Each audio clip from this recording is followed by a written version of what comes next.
What happens when the world thinks you're living the dream?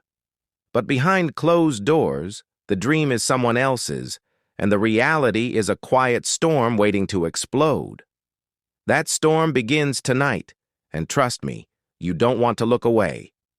Before we dive in, hit that subscribe button for Roots of Revenge, smash that like, and leave a comment.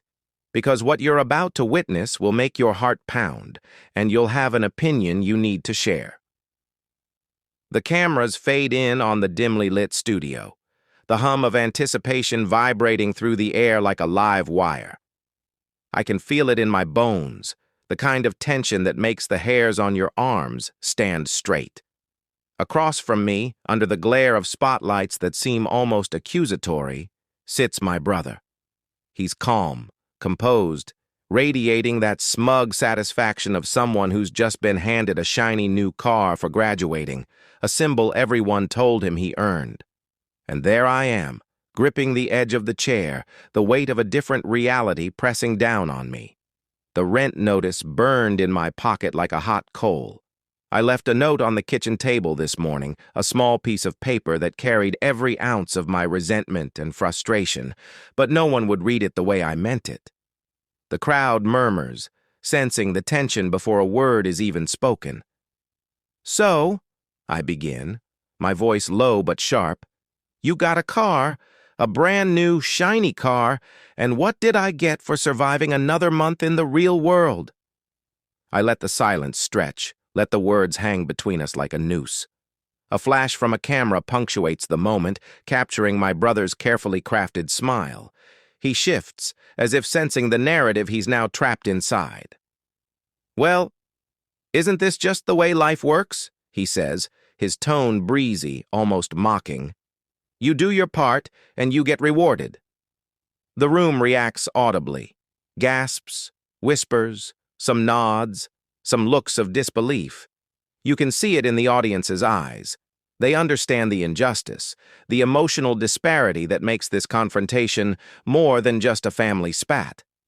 I lean forward, my hands trembling slightly, not from fear, but from the effort of holding back years of accumulated frustration. "A car, huh? That's the reward for what? Sitting through a couple of classes and smiling at your graduation photo?" My voice rises, just enough to crack the calm facade my brother has perfected over the years. He laughs softly, almost nervously. "Come on, it's just a gift. Don't make it a war." But of course, it's already a war. I can feel it in the pit of my stomach, the adrenaline coursing through me like a river ready to flood. The cameras are rolling, every flash a reminder that the world is watching this unraveling, and the audience is alive with anticipation. You can hear it, the collective heartbeat of people waiting for the first real crack in a perfect facade. I reach into my pocket and pull out the note, holding it like evidence in a courtroom drama. "I left this morning," I say, letting my voice carry the weight of years spent unnoticed, undervalued. "I left it on the table, and I walked out. Not because I hate you, but because I had to survive the truth that this is the world we live in. One gets a car for doing what everyone told them to do, and the other gets a bill and a silent expectation that they'll just pay it." The audience reacts, a ripple of empathy and tension moving through the room.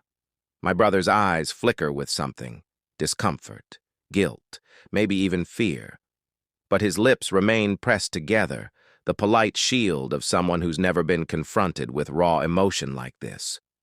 The hosts, who until now have been trying to maintain a neutral stance, exchange glances, their whispered comments audible enough for the viewers to sense the backstage tension. "This is intense," one murmurs, barely audible over the murmuring crowd. "Intense?" I snap, turning my gaze on my brother. "This is reality. And reality doesn't care about smooth smiles or shiny cars. It doesn't care about who's polished enough to sit on a stage and look happy while the rest of us scramble to survive. Reality is a note left unread, a rent bill ignored, a silent scream swallowed whole." There's a pause. It's heavy. It's almost unbearable. You can see the audience leaning forward as if their own bodies are trying to brace for the explosion that's building. And then he speaks, his voice quieter now, tinged with something I've never heard before. Uncertainty. I didn't realize it felt like that for you. I laugh bitterly, shaking my head. Didn't realize? Didn't realize? The words are harsh, slicing through the carefully controlled environment. You're walking around in a new car thinking you've won, and I'm left holding the proof that life isn't fair. No medals, no applause, no recognition for surviving in silence. The camera zooms in, capturing the beads of sweat forming on my brother's forehead, the subtle twitch of his jaw, the way his eyes dart to the floor before meeting. The tension didn't break. It lingered, heavy and suffocating, like smoke in a room you can't escape. The cameras rolled, the audience holding their collective breath, and I could feel my own heartbeat echoing like a drumbeat in a silent theater. My brother sat there, the carefully constructed veneer of success beginning to crack at the edges. That shiny car, that symbol of reward, suddenly seemed like a fragile mask, hiding insecurity he'd never dared to confront. "You really think this is fair?" I asked, my voice almost a whisper, but it cut through the studio like a blade. I didn't need the microphone to amplify my anger. The raw emotion in my tone was already broadcasting it to everyone in the room. He looked at me, and for a split second, I saw the boy I used to know, the one who once borrowed my jacket in winter, who once laughed at my jokes even when they weren't funny. Now that boy was buried beneath layers of entitlement and oblivion. "It's not about fair," he said finally, his tone defensive, his hands clenching in his lap. "Life isn't fair. You knew that." I laughed, a short bitter sound that drew a few startled glances from the audience.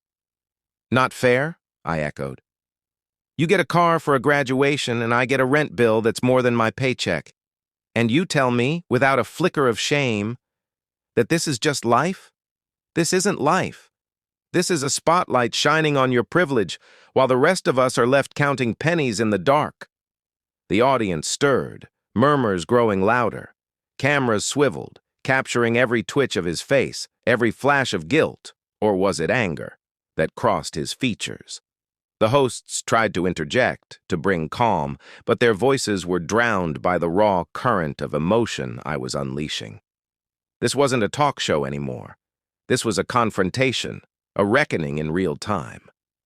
"You don't understand," he said, standing now, the studio lights casting long shadows across his face. "You think you've been struggling, but you've always had people looking out for you. You've always had choices." My stomach churned, my pulse spiking. "Choices?" I spat. "Do you even hear yourself? I left that note because I had no choice but to leave, because the world doesn't celebrate survival, it celebrates trophies. And your trophies, you didn't earn them, they were handed to you while I was buried in silence." He faltered, a crack in the armor I hadn't expected. The audience leaned in, sensing the shift. That confident, smug demeanor was starting to unravel. I didn't think about it like that," he admitted, his voice lower now, almost ashamed. I stepped closer, my own fear dissolving into raw urgency. "You didn't think about it?" I repeated, letting the words linger. "Do you know what it's like to wake up every day, paying bills you can barely afford, watching someone else ride past in a car you could never dream of owning, and realizing the world has already chosen who deserves celebration and who deserves nothing?" The camera zoomed in on him, capturing the subtle tremor in his hands. For the first time, he didn't have an answer. His silence was loud, louder than any words he could muster. I could feel the audience's energy shift. They weren't just watching anymore. They were living this moment with me, feeling the injustice, the heartbreak, the fury. One of the hosts, sensing the tide turning, leaned forward cautiously. "Maybe this is about perspective," they suggested, their words tentative, almost pleading. "Perspective?" I snapped. Perspective doesn't pay the rent. Perspective doesn't replace a car. Perspective doesn't make the years of being invisible and overlooked suddenly vanish. You don't get to stand there in the glare of cameras and act like this is a lesson in perspective. This is life, and it's brutal.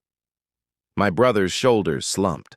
I could see the conflict in his eyes, the battle between the person he wanted to be and the reality of the pain he'd caused without realizing it. I guess I've been lucky, he admitted quietly. Maybe I never thought about how it looks from your side. Lucky? I laughed through gritted teeth, the word bitter, metallic. This isn't luck. This is inequality. This is seeing someone else get what they've been told they deserve, while your survival is invisible. Do you even understand the weight of that? The exhaustion of existing in a world that doesn't celebrate you? He didn't answer. He couldn't. The silence stretched, stretching the tension until it became almost unbearable. Every camera flash, every whisper in the audience, every creak of the studio floor was a reminder that this wasn't just a private confrontation, it was a public reckoning. And public reckoning has a way of leaving scars that private conversations never can. I reached into my pocket again, fingers brushing against the crumpled note I had left. This was my voice, I said softly, letting it carry through the studio. A small, fragile thing, left on a table, unread, but I had to LA. The air in the studio was electric, almost painful to breathe. Every camera lens seemed to focus not just on us, but on the invisible tension that had been building for years, now erupting like a volcano long overdue. My brother sat there, trying to maintain composure, but the cracks were obvious. Tight jaw, trembling hands, eyes darting, searching for an escape that didn't exist. You don't get it, I said, stepping closer, letting the words cut like knives. This isn't just about a car. This isn't about a bill. This is about every time I've been overlooked. Every time your achievements were celebrated while mine went unnoticed. He swallowed hard, and for the first time, I noticed his hesitation. The smugness, the arrogance, the casual entitlement. They were slipping through his fingers like sand. I never thought about it like that, he whispered almost to himself. Never thought about it? I repeated, voice rising, my pulse hammering. Do you even understand the weight of living in a world where your struggles are invisible? Where survival is ignored but rewards are given like medals to the lucky ones? I left that note because I couldn't stay any longer, because the silence was crushing me, and maybe this is the only way you'll see it. The audience leaned forward, collectively holding their breath. The murmurs had stopped. They weren't watching a show anymore. They were witnessing a raw confrontation between privilege and survival, between comfort and sacrifice. Each flash from the cameras felt like a heartbeat echoing in the tension-filled room. One of the hosts tried to intervene, their voice trembling under the intensity. Maybe this is about communication? Maybe there's a way... Communication? I snapped, cutting them off. I wrote a note, left without a word, and you didn't see it. That was my communication. My brother rides past in a brand new car, and I'm left with a rent bill and nothing but silence. And now you want to talk? My voice cracked, raw with frustration. This isn't about talking. This is about finally being seen. He flinched at my words. His face paled under the harsh studio lights. And for a moment, I saw the boy I grew up with, the one who used to laugh with me over nothing, who shared secrets in whispers at midnight. That boy was buried under years of unexamined privilege, and maybe for the first time he was realizing the cost. I didn't know it felt like that, he admitted, voice shaking. I thought everything I had was just normal, deserved. Deserved? I echoed bitterly, stepping closer until our faces were almost inches apart.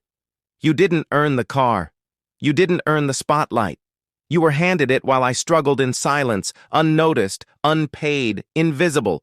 And now you stand there telling me it's normal? That it's fair?" The audience gasped collectively, some leaning forward, some covering their mouths, some shaking their heads in disbelief. The cameras caught every flicker of his expression: guilt, shame, fear, confusion, all laid bare under the unforgiving lights. He looked down, his hands clenching, the weight of my words settling over him. I never thought about it like that," he repeated, quieter this time, almost mournful. "I guess I just never realized." "Never realized?" I hissed. "Do you understand what it's like to exist in the shadows while someone else is celebrated? To survive each day, quietly, knowing the world doesn't care? To leave a note that carries every ounce of your frustration and have it ignored?" The room was silent now, the kind of silence that makes your ears ring. Even the hosts had stopped speaking, the audience frozen, caught between empathy and shock. Every eye in the room was fixed on us. Every camera lens was capturing the fallout of years of unspoken pain, laid bare like a raw wound. I didn't know," he said again, voice cracking, his composure shattered. "That's the point," I said, softer now, letting the anger ebb into sorrow. "You didn't know because you've never had to survive it. And maybe that's the only reason I had to walk away. Because sometimes leaving is the only way to be heard." The lights dimmed slightly, the studio now almost theatrical in its intensity. My note lay on the table, small and crumpled, but it carried everything: the frustration, the anger, the truth. The audience reacted instinctively, a collective shiver of understanding running through them. Some whispered, some nodded. Some reached for their phones, wanting to capture the moment, wanting to remember what it feels like to witness honesty, unfiltered. I don't know what to do now," he admitted finally, voice barely above a whisper, almost pleading. "You don't have to do anything," I said, stepping back, letting the space between us grow. "Just see it, feel it, and maybe, just maybe, you'll understand what it's like to be invisible in a world that only celebrates some of us." The camera zoomed in on his face, and I could see. The studio lights had dimmed, but the energy lingered like smoke in the air, thick, heavy, impossible to ignore. The confrontation was over, at least for the cameras, but the fallout had just begun. You could feel it in the audience: shock, empathy, anger, and a strange mix of awe. People whispered to one another, their eyes wide, hearts racing, as if they had been pulled into the storm with us. Outside, the world was already reacting. Social media exploded. Clips of the confrontation were shared with captions like, "You have to see this," and "raw family drama that cuts deep." Comments poured in by the thousands. Some people sympathized with my struggle, others debated my brother's obliviousness, and a few even defended him. The threads twisted into heated arguments, the digital crowd dissecting every word, every glance, every unspoken tension. I scrolled through, barely able to keep up, but feeling the strange satisfaction of being finally seen. Back in the studio, my brother sat in silence, the weight of realization pressing down on him. He looked smaller now, stripped of the casual arrogance that had defined him. I can't believe I didn't see it," he said quietly, voice thick with shame. I never meant to hurt you. I didn't think."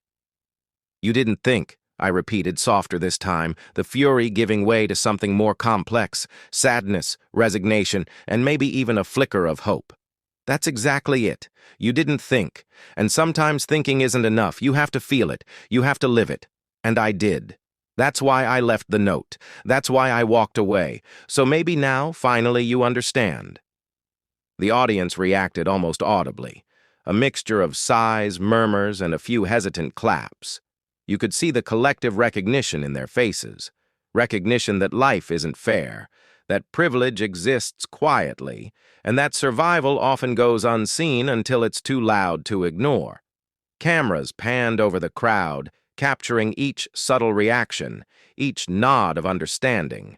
Even the hosts seemed stunned into silence, their previous attempts to mediate feeling trivial against the raw honesty of what had just unfolded. One of them finally spoke, voice trembling. I don't think anyone expected this level of honesty tonight. The truth, it's brutal, but necessary. I nodded, letting the words hang in the air. Brutal, yes. Necessary. Absolutely. The confrontation wasn't about humiliation or revenge. It was about recognition, visibility, and finally having the courage to demand that the world see what it had ignored for too long. Outside the studio, the footage continued to spread, trending across platforms, shared in private messages, discussed in online forums. People dissected every moment, every flash of emotion, every nuance of the dialogue. Some wrote think pieces, others posted memes, but all of them felt it. The tension, the heartbreak, the confrontation that cut to the core of what it means to be invisible in a world that celebrates some and overlooks others. My brother finally looked at me, eyes wet, voice barely audible. I want to make it right. I don't know how yet, but I want to. You don't have to fix anything, I said, shaking my head. You just have to understand it. That's step one. And maybe step one is enough for now. The audience reacted one last time, a soft ripple of applause. Not for victory, not for a resolution, but for truth. The truth had been spoken. It had landed. And the room felt lighter, almost suspended, as if a collective burden had been shared, even just for a moment. And now, for you watching, yes, you, the story doesn't end here. The conversation isn't over. What would you do if you were in my shoes? Would you leave a note, walk away, confront, or forgive? The truth has many faces, and every perspective matters. I want to hear yours. Drop your thoughts in the comments below. Share your opinions, your experiences, your reactions, and don't forget to hit that subscribe button for Channel Roots of Revenge. Like, comment, and join the community of people who crave raw, real stories. The kind that make your heart race, your mind turn, and your perspective shift. Because this story is more than a confrontation. It's a reflection of the world outside, a reminder that privilege and struggle coexist, often invisibly, until someone dares to speak the unspoken. And when that happens, the fallout is explosive, unforgettable, and impossible to ignore. So tell me, what would you do?